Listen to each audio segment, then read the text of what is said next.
नमस्कार, आप देख रहे हैं टीवीए। मैं भी कुमार आप सभी का स्वागत करता हूं। साथियों, मौजूद हूं अभी रोहतास ज़िले के रोहतास प्रखंड के थुमहा गांव में, और यहां पे कुछ ज़मीनी विवाद था, उसी में हम आए हुए थे। और आपको बता दूं कि हम लोग जो है सोन के किनारे दियरा जगह बोला जाता है, वहां पे जा रहे हैं ट्रैक्टर से। आप देख सकते हैं हमारे साथ ट्रैक्टर है, ठीक है। ट्रैक्टर पे हम लोग जा रहे हैं बैठ करके रिपोर्टिंग करने। क्या कहिए? बोल रहे हैं कि हम लोग दलित समाज से आते हैं, मैं जात के चमार हूँ, मुझे ही सिर्फ टारगेट किया जाता है। बाकी बाई द वे जितने गांव के हमारे हैं और भी बहुत सारे लोग खेती करते हैं यहाँ पर, लेकिन उन लोगों को कभी भी कोई भी दिक्कत नहीं होता है। यहाँ तक कि न प्रशासन हम लोग का सुन रहा है, न थाना प्रभारी उल्टी बोल रहे हैं कि गांव के आदमी को गवाही लेके आओ तो मानेंगे कि तुम्हारा है, नहीं तो नहीं मानेंगे कि तुम्हारा है। यानी कि आपको दलित होने की वजह से परेशान किया जा रहा है? दलित होने के वजह से, सिर्फ दलित होने की वजह से परेशान किया जा रहा है। क्या चाहते हैं आप? चाहते हैं कि कोई जब उपाय हमको नहीं सूझा अपना, क्योंकि हम अकेला इंसान है, मेरे यहाँ परिवार भी नहीं है, कोई कुल खानदान भी नहीं है, मतलब हम लोग सिर्फ ओनली एक ही परिवार के एक ही व्यक्ति हैं। कितना बीघा जमीन का विवाद है? तकरीबन 8 से 10 बीघा ज़मीन के विवाद है। उसी पर हम लोग खेती जोतते कोड़ते हैं, उस पर जीवन यापन करते हैं, और हम लोग का कोई जोत कोड़ के लिए 1 कट्ठा भी कहीं भी ज़मीन नहीं है। तो देख सकते हैं ये थे आपके ज़मीन वाले भैया, और हम अपने सीनियर जर्नलिस्ट शैलेश चंद्रा जी से बात करवाते हैं। बहुत ही बेहतरीन। जो लोग कहते हैं कि बिहार से जातिवाद ख़त्म हो गया है, उसका जीता जागता उदाहरण ये है। और देखिए, भीम आर्मी के बहुत सारे बड़ा पदाधिकारी बोलते हैं कि जो बिहार सरकार है, बिहार सरकार सर्वे इसलिए लाया गया है क्योंकि दलित समाज के जो झोपड़ी है उसको उजाड़ा जाए। और दलित समाज के झोपड़ी उजाड़ने के सिलसिले में हमारे पास ये खबर आया, न्यूज आया कि देखिए ऐसा बात है, तो हम लोग उस चीज़ को कवर करने के लिए आया। और देखिए, सुनसान रेगिस्तान में जो दबंग जाति के लोग हैं, जो माफिया है, जो ज़मीन माफिया है, भू माफिया है, वो किसी को भी किसी तरह से शूट कर सकते हैं। और इस चीज़ को बचाने के लिए, दलित अस्मिता को बचाने के लिए, दलित एट्रोसिटी को रोकने के लिए हम लोग के पास खबर आया, तो हम लोग इस ट्रैक्टर के ट्रॉली पर जा रहे हैं कवर करने के लिए। बाकायदा कवर करेंगे और सरकार से भी सवाल पूछा जाएगा, उन सारे नेताओं से भी सवाल पूछा जाएगा, और वो थाना प्रभारी, BDO, CO सबसे सवाल पूछा जाएगा कि अगर ये ज़मीन अगर दलितों का नहीं है तो किसका है, दलितों का नहीं है तो किसका है। अगर तुम कह रहे हो कि नहीं ये OBCs का है, जनरल का है, तो ये ज़मीन एक तरफ से सरकार का है। अगर सरकार का है तो किसी का नहीं है, अगर आपका है तो फिर दलितों का भी है। तो ये तो सवाल पूछा जाएगा। बाकी हिसाब और जवाब सारे लोग को देना होगा, पदाधिकारी से लेकर के नेताओं को भी जिम्मेदारी बनती है। जो नेता कहते हैं कि हम दलित का रहनुमा हैं, दलित के हितों के बारे में सोचते हैं, उनसे भी सवाल पूछा जाएगा और उनसे भी जवाब मांगा जाएगा। बाकी ज़मीन के मामले में जो CO हैं और BDO और थाना प्रभारी, उनसे तो जवाब तलब किया ही जाएगा। जी, हमारे पत्रकार हैं आरा सही मंगलजीत जी, क्या कहिएगा सर? जी, जो अभी हम लोग वर्तमान में यहाँ पर आए हैं, इस सोन नदी आप लोग देख सकते हैं, और सोन नदी में कहा जाता है कि जो ज़मीन सरकारी है वो ज़मीन हमारी है।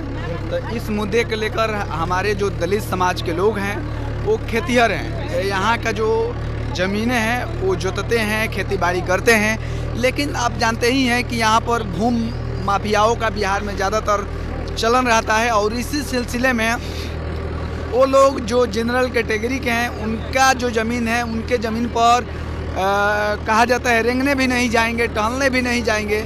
लेकिन जैसे ही पता चलता है कि ये दलित समाज का है तो उस पर कब्जा करने के लिए कोशिश कर दिया जाता है, क्योंकि उनको पता है कि जो दलित समाज है वो हमसे लड़ नहीं सकता, हमसे झगड़ नहीं सकता है, क्योंकि वो जातियाँ हैं जो लंगापन पर उतर कर माने ये ज़मीन कब्जाने की कोशिश कर रही है। हम लोग अभी वर्तमान में सोन नदी में है और वहाँ पर जाने की कोशिश कर रहे हैं, और जाकर वहाँ से रिपोर्टिंग किया जाएगा कि किस स्तर से जो दलित समाज को लेकर, जाति को लेकर कहा जाता है कि आज देश में जाति नहीं है, जाति पूरा लोगों में कूट कर भरा हुआ है, और उसी जाति का एक जीता जगता सबूत है कि दलितों का जादू के द्वारा ये जो ज़मीन है उसको हड़पने की कोशिश की जा रही है। और इसी सिलसिले में हम लोग ट्रैक्टर का जो इंजन होता है, ट्रैक्टर का इंजन पर बैठकर हम लोग वहाँ रिपोर्टिंग करने के लिए जा रहे हैं। बाकी देख शैलेश जी बहुत सारी बातें बोल दी हैं, आप गौर कीजिए और कल्पना कीजिए कि क्या हाल है ये दलित समाज का, कि अगर 1 बीघा 2 बीघा अगर खेती भी कर रहा है तो उसको किस तरह से हड़पने की कोशिश भी करने की लोग कोशिश कर रहे हैं।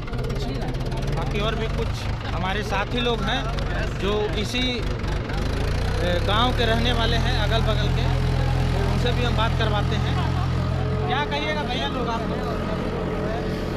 हम ये लोग यही बोलेंगे, जैसे हम लोग का इन्फॉर्मेशन मिला कि यहाँ पे कुछ बात ज़मीन की है, तो जैसे हमको नवनीत भाई बताया कि चलिए वहाँ पे कुछ बात करना है, उसी सिलसिला में हम लोग जा रहे हैं बाइक के साथ में। और हम लोग का देख ही रहे साधन जाने का, हम लोग कौन सा वाहन पे जा रहे हैं।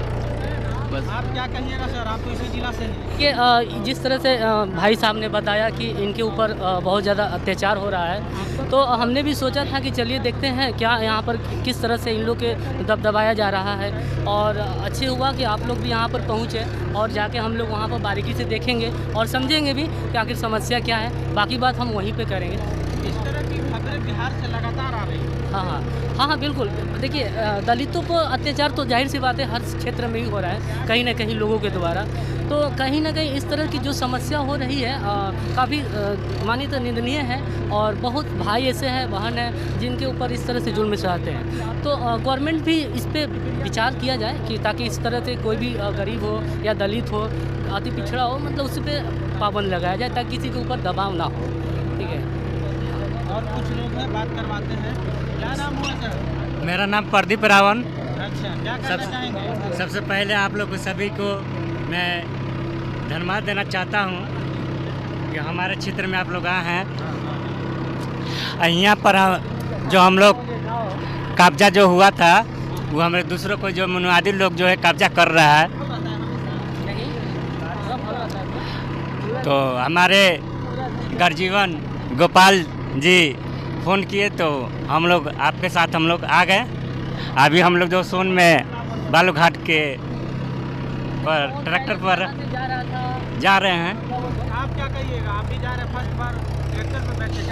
आप ये देख सकते हैं ट्रैक्टर पर बैठ के कैसा लग रहा है। शायद मैं इन सवाल का जवाब ना ही दूं तो बेहतर है, क्योंकि आप सभी को ये पता होगा कि ट्रैक्टर पर बैठ करके और ख़ासकर ऐसे स्थलों पर, ऐसे रास्तों पर चलने में कैसा लगता है शायद मुझे बताने की ज़रूरत नहीं। और आप ये देख सकते हैं कितने मशक्क़त के बावजूद हमारे तमाम पत्रकार साथी जो हैं, शैलेश जी, मंगलजीत जी और बी कुमार जी और हमारे विपिन जी, सभी लोग जो है इस अपनी टीम के माध्यम से और इस गाड़ी के माध्यम से देख सकते हैं यहाँ पर कोई और गाड़ी नहीं जा सकती है। यहाँ पर या तो पैदल जाना होगा या तो ट्रैक्टर का सहारा लेना होगा। तो सभी लोग ट्रैक्टर का सहारा लेते हुए देख सकते हैं इस पानी में भी अभी हम लोग को घुस के जाना, चल के जाना है। और शायद ये कहीं कहीं गाड़ी ऐसा हो जा रहा है, टायर कहीं कहीं फंस भी जा रहा है, उसके बावजूद भी ड्राइवर साहब किसी तरह से गाड़ी को निकाल रहे हैं। तो मैं आपसे रिक्वेस्ट करूँगा कि इतने मशक्क़त के बावजूद, इतने मेहनत के बावजूद जो आप तक न्यूज़ पहुँचती है, कृपया करके चैनल को सब्सक्राइब कर लिया करिए अगर सब्सक्राइब नहीं किए हो तो, और खबर को एक लाइक कर दिया करिए ताकि हम लोग जो